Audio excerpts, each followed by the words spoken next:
and I won't back down. Hey, baby, there ain't no easy way out. Hey, everybody, welcome back to another episode of The Right View. Excited to get started tonight, but first, let's take a look at some videos, shall we? Okay. I haven't suggested that Donald Trump is Hitler. I wouldn't say I don't think any Democrat has. I actually, and I think it's a smear that they project back on to critics. Oh, I'm sorry. That's J.B. Pritzker saying that no Democrat has ever called Donald Trump Hitler? Where the heck have you guys been? Maybe we should send him a video compilation of all of these lunatics calling President Trump Hitler. It's so ridiculous, too, in light of what he was able to do over in the Middle East. First of all, the Abraham Accords, number one. The fact that he has a daughter, son-in-law, and 3 grandchildren who are Jewish. And then on top of that, going so far out of his way to ensure peace around the world, but especially in the Middle East between Israel and Hamas. This is crazy stuff. I can't even begin to count how many Democrats have called Donald Trump Hitler. They've been doing it a long time. I would say it probably started with the Charlottesville hoax, which some of you probably know about. That's the hoax whenever there was the incident in Charlottesville, and President Trump said there were very fine people on both sides. That's all you got from the mainstream media, except with the very next breath and sentence, he said, except the neo-Nazis and white nationalists who should be condemned totally. They cut that out of every clip that you probably saw out there. Why? To insinuate that somehow Donald Trump is Hitler-like. They've started it from the very beginning with him. They're continuing on with it. That's absolutely ridiculous. I will be happy, J.B. Pritzker and Nicole Wallace, to send you guys some clips of your very fine friends in the Democrat Party calling Donald Trump Hitler. We all know they're out there. America is the genesis of what we call settler colonialism. And the American model was exported all around the world.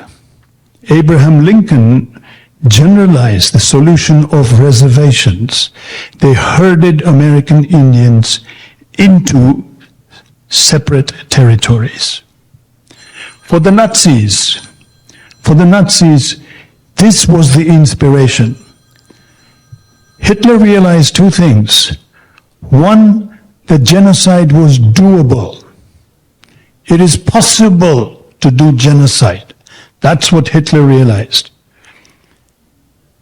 Second thing Hitler realized is that you don't have to have a common citizenship. You can differentiate between people.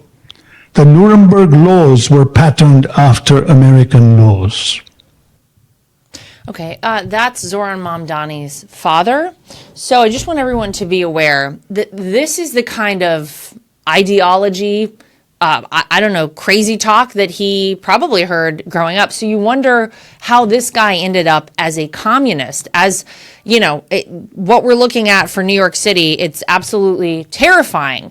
So there was a lot in that. But what you understand is that this is an individual who hates America, who thinks America is bad and rotten at its core. He goes all the way back to Abraham Lincoln and tries to insinuate somehow that what he was doing was horrific. Let me remind him about Abraham Lincoln. Remember the guy who ended the Civil War and freed the slaves, the Emancipation Proclamation? Remember that? Forget about all that. He's terrible. He's a bad guy and you should hate him. And apparently America was a model for the Nazis, for Adolf Hitler. So that's great to know. That's the father of Zoran Mamdani. I hope everybody has paid very close attention. Okay, next one. I mean, I'm a regular guy who has lived I'm not going to say a regular life, but I was certainly not ever preparing to run for the United States Senate. And so I spent, many years commenting on the internet. I figured somebody was going to go through all that stuff at some point. That I expected. I will say the tattoo I did not expect. The tattoo thing, I've had it for 20 years. I've gone through multiple security clearances. I've been taking my shirt off in front of other people and taking photographs the entire time. That had never come up. Oh, wow. I love to know this guy's been taking his shirt off and taking photographs with a lot of people. I'm interested in the background to that. That is Graham Plattner. He is running in Maine for the United States Senate. You might remember this is the guy that had the Nazi skull tattooed on his chest and then finally got called out for it and finally decided, you know what? Maybe that is a bad look. Maybe we don't need that.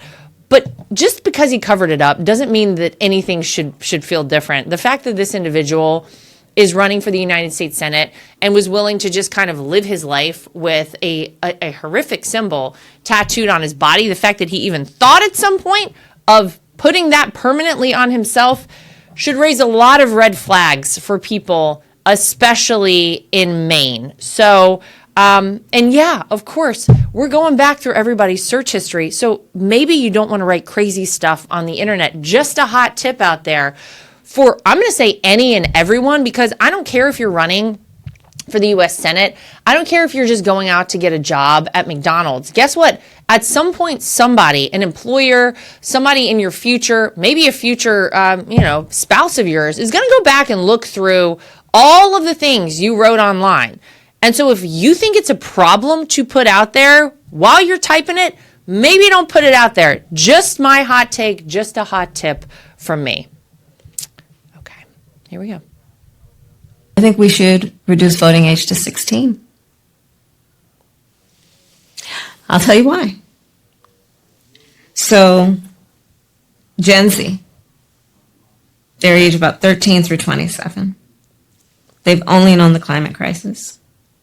They missed substantial parts of their education because of the pandemic. If they're in high school or college, especially in college, it is very likely that whatever they've chosen as their major for study may not result in an affordable wage. They've coined the term climate anxiety to describe fear of not only being able to buy a home, but that fear will be wiped out by extreme weather, but fear of having children. It is expected that Gen Z will have 10 to 12 jobs in their lifetime. They are a larger number than boomers. They're a specific generation of people who are going to impact our nation and the world. And I think we must invest in them, but I think that they are rightly impatient with a lot of what is the tradition of leadership right now. Okay, all I'm going to say is that we are so lucky that that individual did not end up as president of the United States. Oh my gosh, I don't even really know what to make of that. So the climate change that Bill Gates, the biggest advocate for, doing something about climate change and addressing it, just came out, Kamala, maybe somebody ought to send this statement to her, and said that it's actually not the crisis, turns out, that we suggested that it was once upon a time. Oh, now everybody calm on down about it.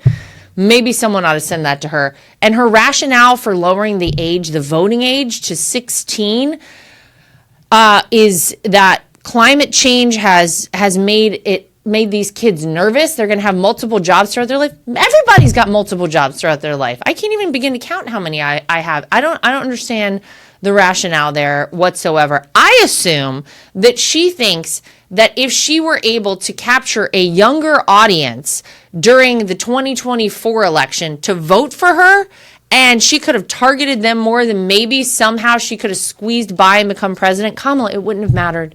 Donald Trump overwhelmingly won the election in 2024. Every single swing state, the Electoral College, and the popular vote.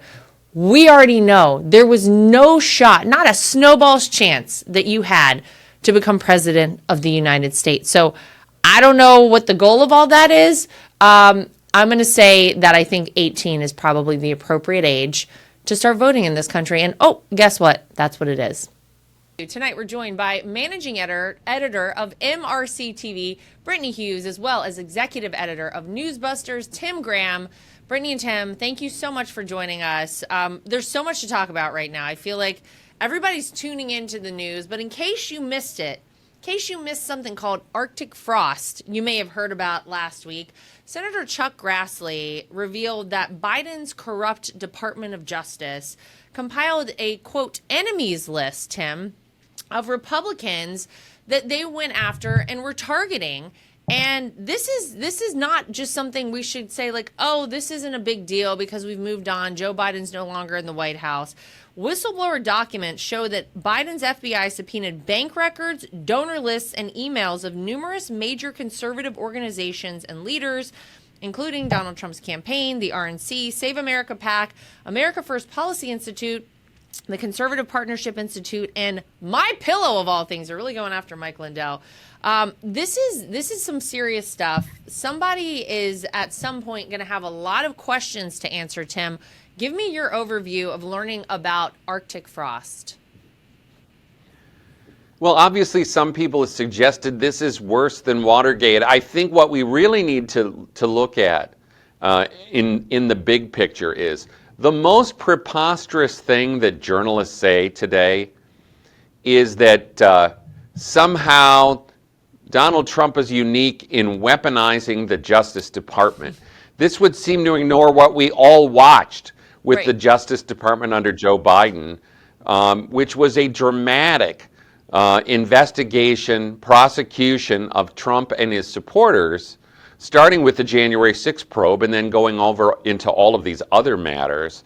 I mean, so this is one of the reasons we are finding that the networks don't want to touch this, because they have carefully created this ridiculous myth of Justice Department independence, and they don't want any evidence that suggests the opposite. Yeah, and we know that the opposite is pretty true, Brittany. I mean, my name was apparently on this list. I would love to know what information was gathered about me. I will say this. The good news is that we know about it. The good news is that we have Senator Chuck Grassley, who is revealing all of it and at least, investigating this. All of the 6 attorneys, by the way, who signed the subpoenas for Arctic frost are no longer employed by the Department of Justice. What I found interesting was Judge James Boasberg. This is the individual who has been issuing nationwide injunctions to stop President Trump, was involved in a lot of this. Brittany, did that surprise you at all? And give me your hot take on this whole situation.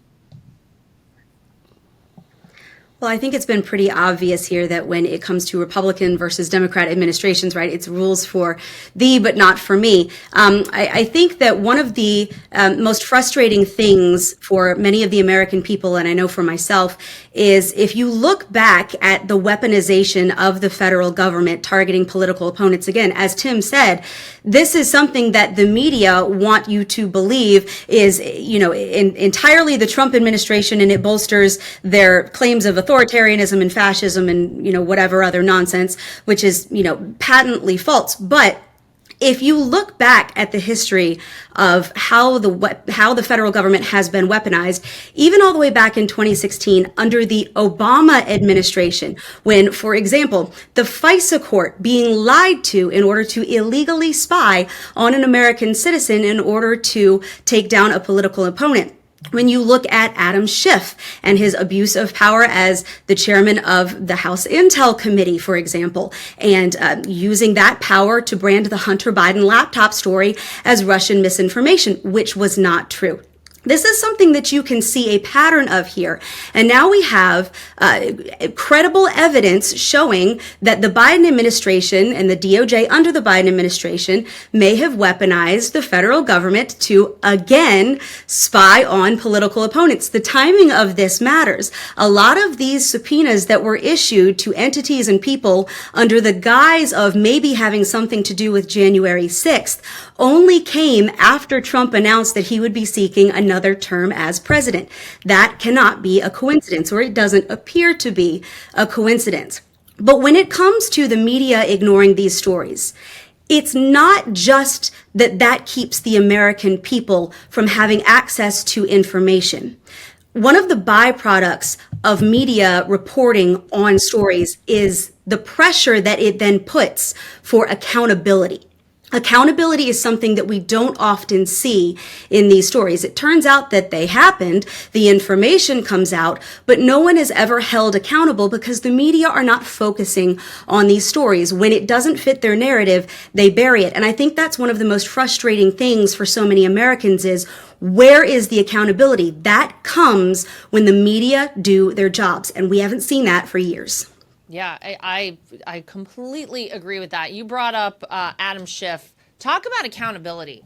This is an individual who should be held accountable, Tim. Of course, he was issued a preemptive pardon by Joe Biden. I wonder why he needed that one. But you also said something, Brittany, that I thought we should bring up again. A lot of this surrounded January 6th. They said, oh, we need to investigate all these people, all these different entities, these organizations, because of January 6th and their possible connection with it.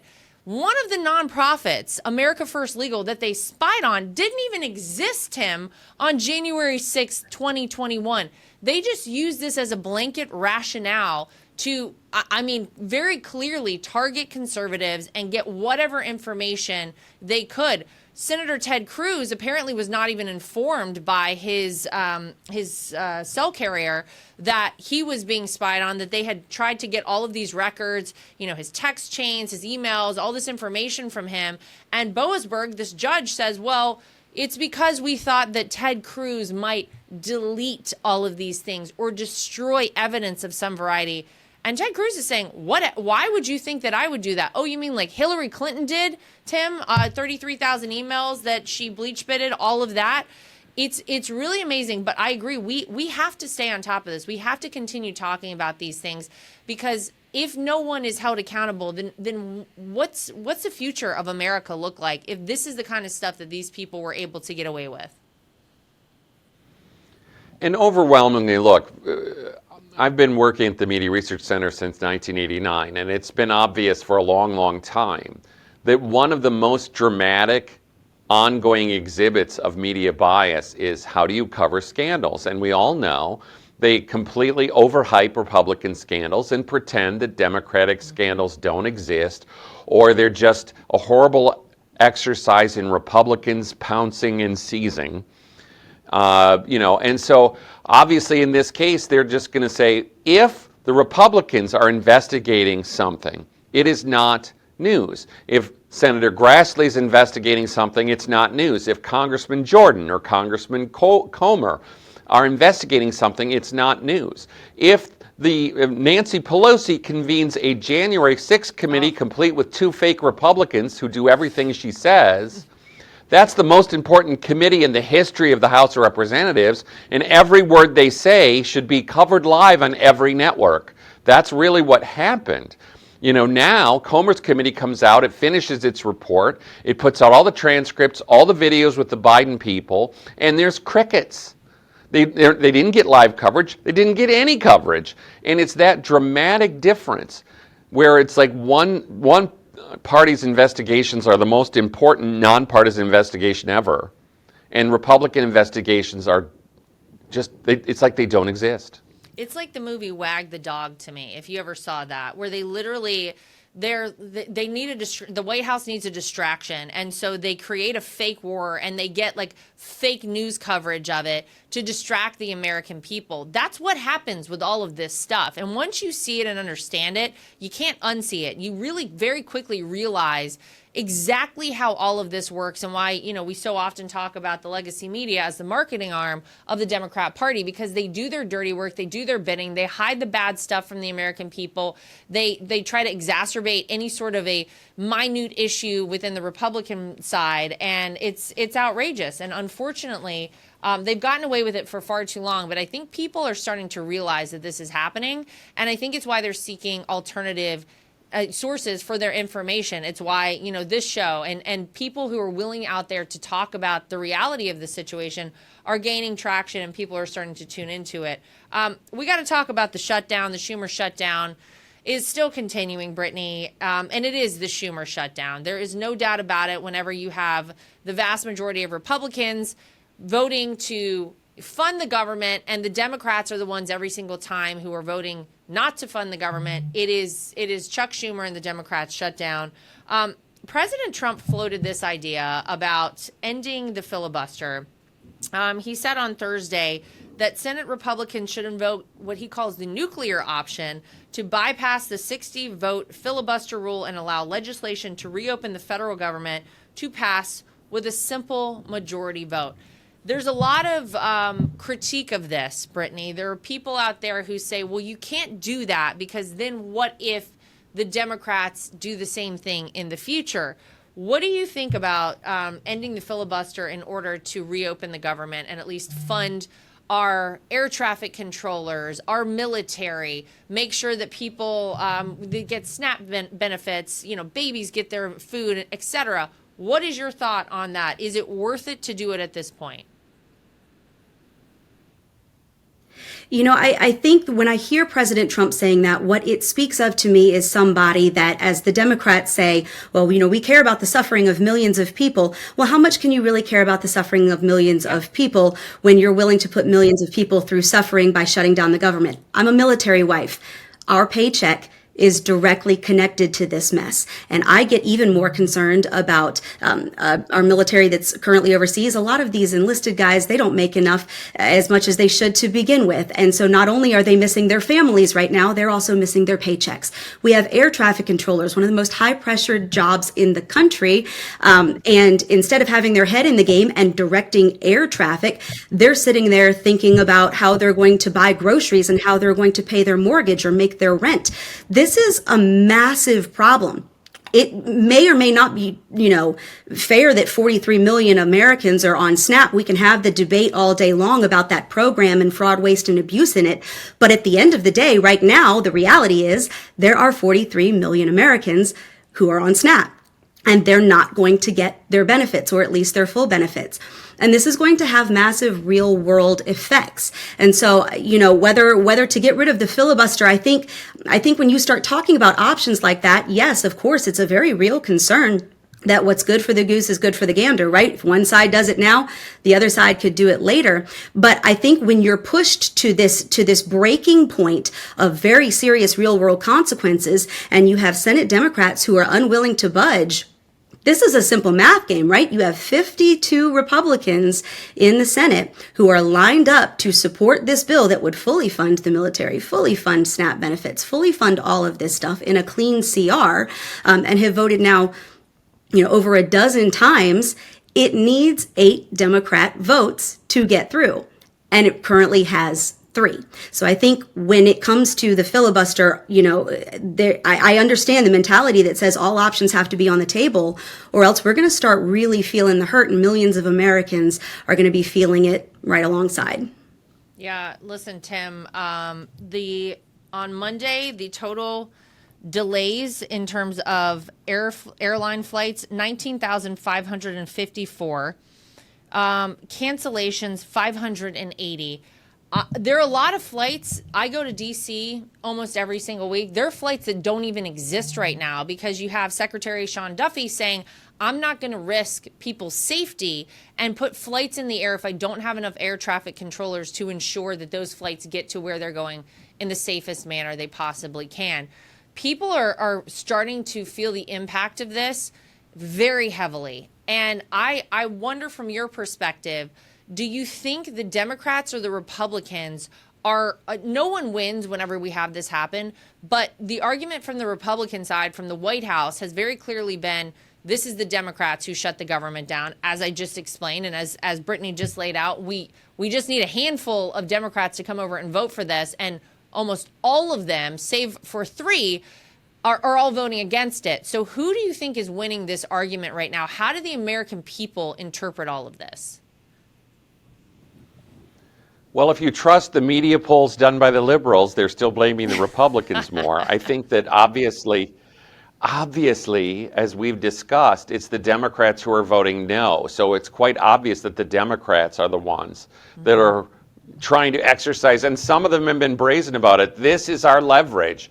The quote-unquote starving babies is our leverage, and that somehow doesn't sound rude. I mean, the fact of the matter is, yes, a news media could come in here and say, we are going to be in the middle on whether or not the filibuster. We're going to be in the middle on shutdowns. We're going to be reformists and say you should never get to this point at the end of a fiscal year where you have some monstrous 1,000-page continuing resolution. You should actually pass your spending bills on time like good boys and girls.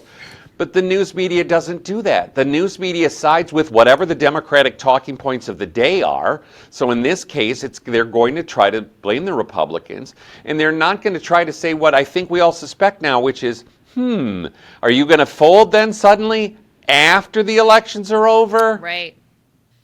Okay, I want to get right back to the show, but first, you know me. I believe in freedom, independence, and the values that built this country. Now, I'll be the first to say President Trump has taken the steps towards reviving our economy, but inflation, trade deficits, and global uncertainty are hitting hardworking Americans where it hurts. Here's the truth. I refuse to let these hidden forces decide my future. That's why I help protect my wealth with real assets, physical gold and silver. For generations, these metals have held value no matter who's in office or no matter what the markets do. To me, gold and silver mean independence, not just for today, but for tomorrow. If you want the peace of mind I found, it's time to take action. I've partnered with the #1 rated precious metals company, Goldco, and right now they're offering first-time gold buyers a rebate of up to 10% in bonus silver on qualified accounts. Visit LaraLikesGold.com to learn how you can help safeguard your savings with gold and silver the way I do. That's LaraLikesGold.com. If you're a homeowner in America, you need to listen to this. The FBI has been warning about a type of real estate fraud on the rise called title theft, and your equity is the target. Here's how it works. Criminals forge your signature on a single document, use a fake notary stamp, and file it with the county. Just like that, on record, they own your home. Using your home ownership, they can take out loans against your equity or even sell your property. And you won't know about it until foreclosure or collection notices show up in the mail. That's why I've partnered with Home Title Lock, so you can protect your equity and find out today if you're already a victim.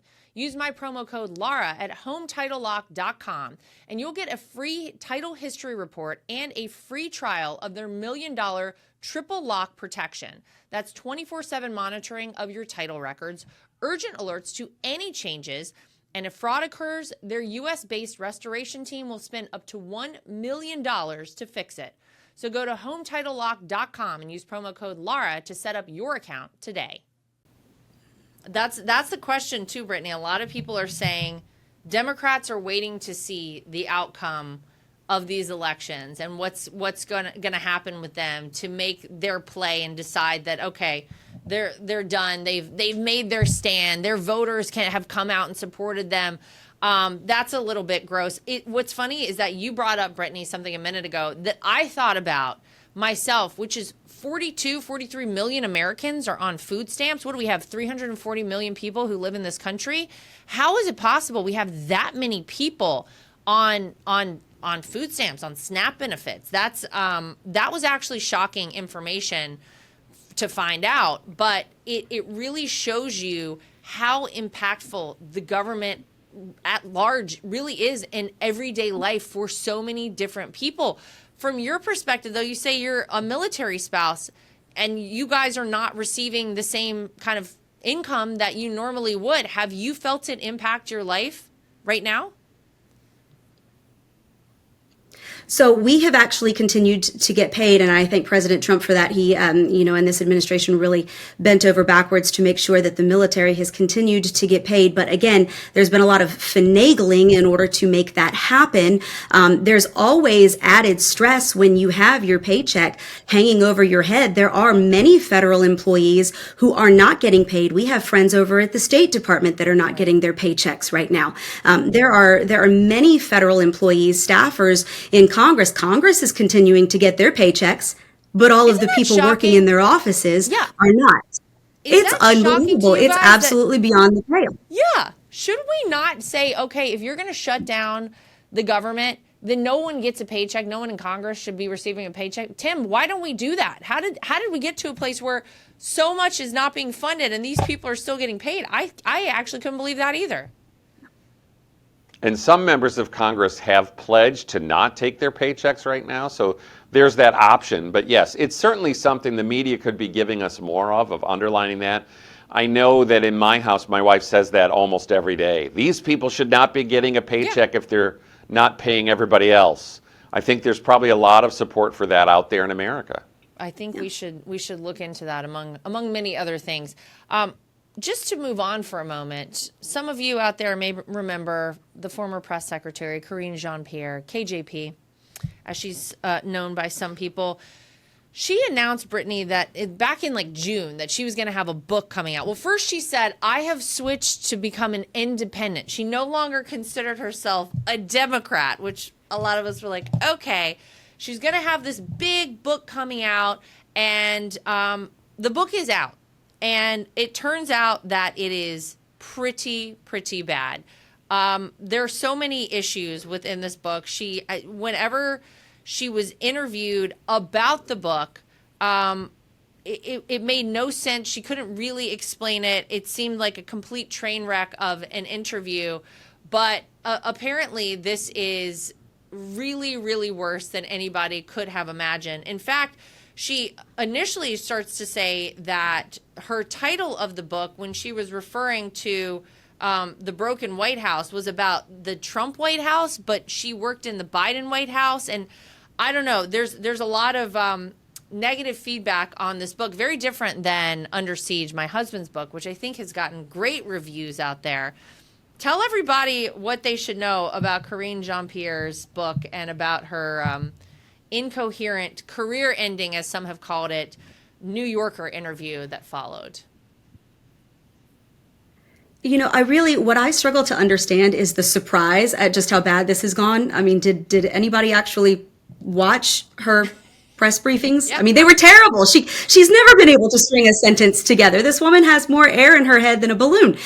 Look, this is what happens when you hire somebody for their identity and not because they're actually good at their job. We saw it all through the Biden administration. She would stand up there. She would give completely incoherent, gobbledygook answers. And of course, you didn't get media pushback on that. They just fawned over her, fawned over the Biden White House. If a Trump spokesperson had ever stood up in front of the press and put their foot in it so badly, then that would have just been mockery for days. But Karine Jean-Pierre gets away with it. And now she writes a book that's basically the same thing. I will admit that I have not read her book. I have baseboards that I need to dust and other things that are much more important. So I have not personally read it, but I have listened to some of the interviews, if you can call them that. It does leave me wondering, did she actually write it? Because she certainly can't seem to answer any questions about it. So I think that if you listen to what some other Democrats have to say about her book, it's kind of one of those like, oh, honey, she wrote a book. They're there. They just kind of want it to go away and eventually hope that the train wreck will stop. Well, Tim, at NewsBusters, you guys wrote an article entitled Painfully Stupid and Vapid. The KJP book is worse than you could have possibly imagined. That's a lot of the takeaway. One of the things in there, she also apparently calls like Peter Doocy from Fox News racist. There's a lot of just crazy stuff in there that I agree with Brittany. It kind of feels like she didn't write it. She just slapped her name on something, got a book advance, and said, like, kind of whatever you want to put in there is okay with me. Yeah, Curtis Houck took the time to read the book and thought it was just about the worst thing he's ever read. So our joke was, no, it's completely incoherent and rambling. It's her. It's probably her. But yeah, the funny part about the interview tour is like, she goes on Stephen Colbert and, this whole pose of hers, like, I'm going to be an independent. I'm not going to be with the Democrats. And Stephen Colbert's like, why are you doing that? Don't do that. Right. That'll help Trump. So she's actually getting some pushback. She's taken a very incoherent position, which is, I'm going to be the biggest Biden defender and say he was coherent enough to be president. Well, what does she know about coherence? And I'm independent. It's like, this doesn't even make any sense when you try to put the two concepts together. Yeah, it's all crazy. Here's one of my favorites. In this New Yorker interview, she says she was pressed on saying that she took issue with people who didn't seem to think Harris could win by saying they were insulting her. And here's her response, Brittany. I wish you could walk in my body and live my life, and then I think you could understand what I'm saying. I really do, because I think any other black woman would understand what I'm saying. what it truly is that it wasn't just an open primary or a brokered convention. There was disrespect to her as well. It was discounting her and her position and who she was. And that's what it felt like. I'm sorry, she wrote this in the book. I don't even know what any of that means, Brittany, but this is just, I think you're right. I think all of us knew while she was at that podium, she was way over her head in all of it. And there was, we had Circle Back Jen Psaki, who was just circling back to everything. And then they brought in KJP, and it was just like, we couldn't imagine anything worse. How great. I mean, Caroline Leavitt, what a champ. It's night and day. It's not even the same league with Karine Jean-Pierre. But whenever you write stuff like that just goes straight back to like the race stuff and no one can understand because you're not a black woman, but other black women could understand.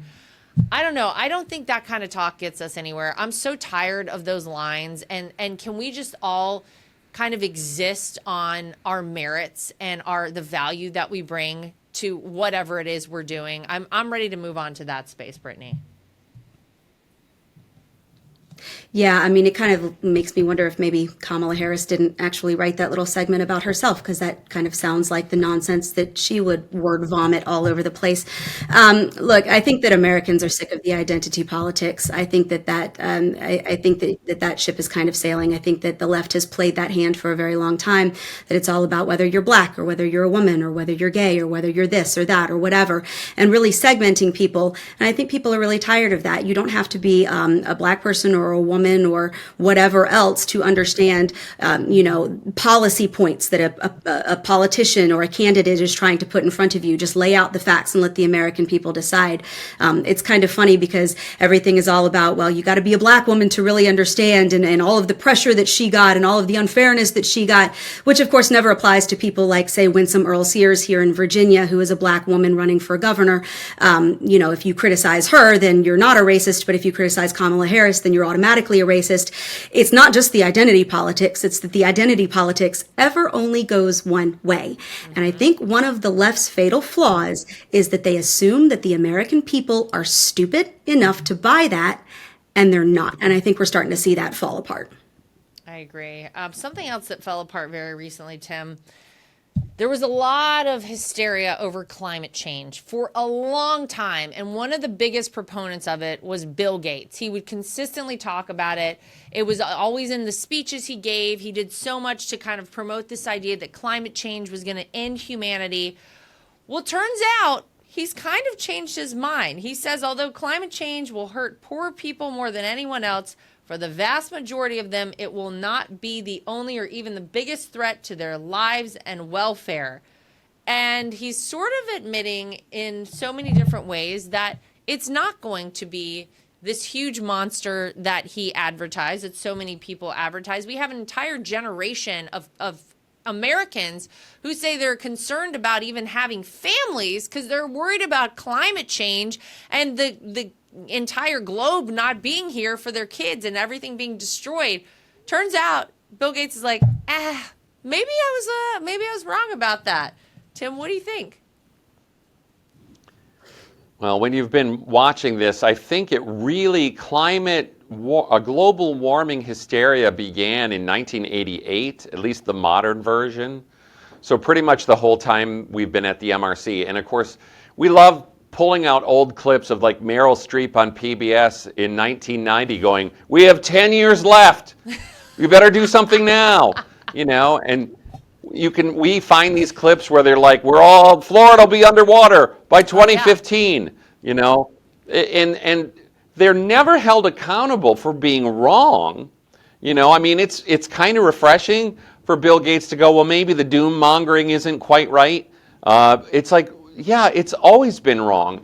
And the news media this entire time has never tolerated a skeptical point of view, not alone an opposing point of view who would say all the hysteria is phony, but even to just question them and say, well, here's what you said in 1990, that didn't exactly turn out. Or just questioning what they want to do, like, okay, so you want to end the gasoline-powered automobile? You want to put that to a vote? They're never questioned. And they really, if we have a democracy, there should be two sides on the climate debate. Well, remember when AOC said that we're going to have to get rid of the cows because they were farting and then it was causing all kinds of problems? I guess we can keep the cows, as it turns out, Brittany. And Tim, you're right. Donald Trump was a person who a long time ago was like, I don't know. It feels like a bit of a hoax, this climate change stuff. And he was dragged for it. I mean, we know they love to drag President Trump any chance they get. But they really went hard after him on all of this. But we do need to start announcing to people that this is standard, way that the earth, is. It warms, it cools, it goes back and forth. This is how it has been for millions of years, and this is totally normal stuff, Brittany. We got to get that message out to this generation who says they're not going to have kids because of it, because I'll tell you what, we need more babies to be born in the United States of America. We're not keeping up with the population decrease from the number of people dying. We don't have enough births. Elon Musk talks about this all the time. We got to get the message out loud and clear that the climate change stuff has been garbage and a hoax from the very beginning. And I just think about all of the energy, all the time that has been poured into this, and the Greta Thunbergs or whatever her name is, who've just like put all their eggs in this basket. And now it's kind of like, well, maybe we were wrong about that. We're not going to force electric cars on people after all, because it's just all ridiculous. And the thing that got me, just to put a fine point on it, is that throughout the course of all of this, whenever America was making all of these huge changes and, the Paris Climate Accord crap and all that stuff, where were we in making sure China and India, who were the biggest polluters of all, were doing anything about it? No one ever did anything about that. So I digress, but can we please let these kids know they should start having babies? We need another generation of Americans behind them.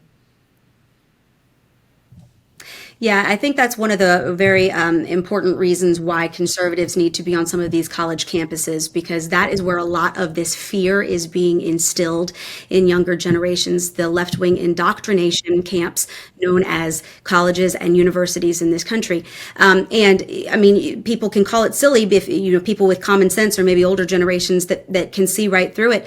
But it is very true that younger generations, somewhat millennials, of which I am one, but then Gen Z and younger, they believe this stuff. This is very real to them. Might not be real in fact, but the fear is very real to them. And so I think that, pointing out things like, well, I mean, look, if that was true, why are all of these left-wing politicians and celebrities still buying houses on the coast if it's all supposed to be underwater? How many of these doomsday prophecies have turned out to be not true? And when you start to peel back the layers, you start to understand that for the Greta Thunbergs of the world, this is a professional grift. This is a get-rich-quick scheme.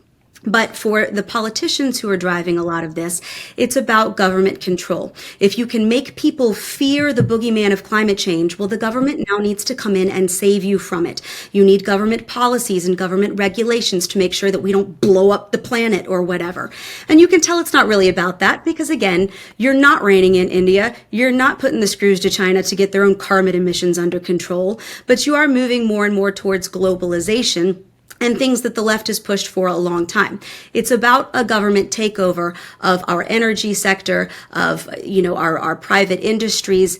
That's what it ultimately comes down to. And control is driven by fear. If you make a population afraid, then they surrender their control to someone that promises to save them.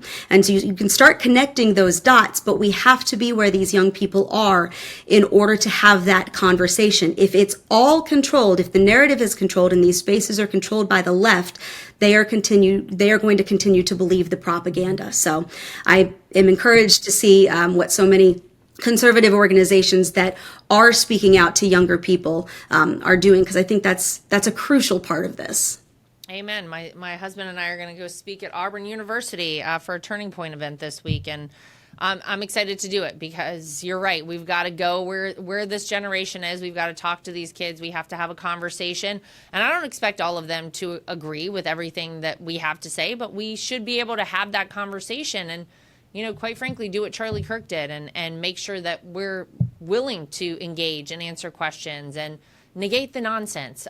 Just to wrap us up today, speaking of nonsense, Glamour UK had their Women of the Year edition of their magazine, and guess who the women of the year are, Tim? It's a group of 9 trans women. So these are men dressed as women who consider themselves women. That is who Glamour UK, I guess, considers their women of the year.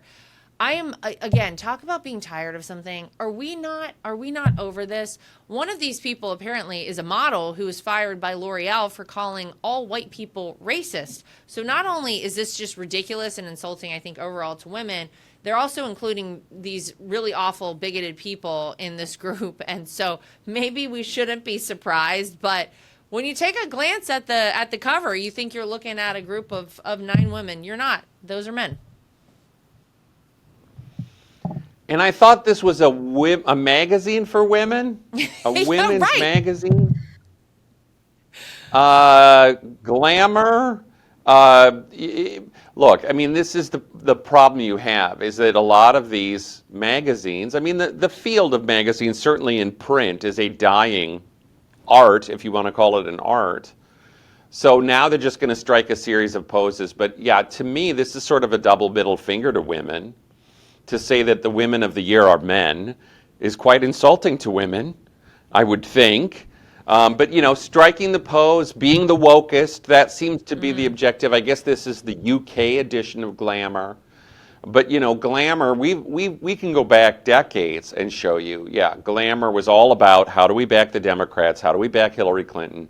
I'm sure they were all behind Kamala last year in the episode or 2 that they had a chance. You don't think Tim, they loved Michelle Obama? They wouldn't love to have Lara Trump on the cover. They wouldn't love to have Melania Trump. I'm just kidding. They wouldn't dare. We all know that. Are you kidding me? Please, not a chance.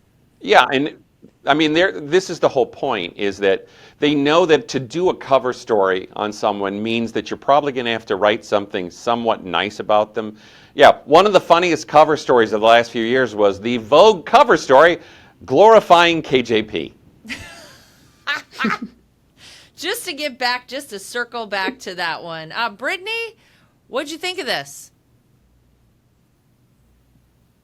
Oh, the Glamour? Oh my goodness, it is incredibly insulting. Look, I agree with Tim that magazines are a bit of a dying art, but they do have an online presence.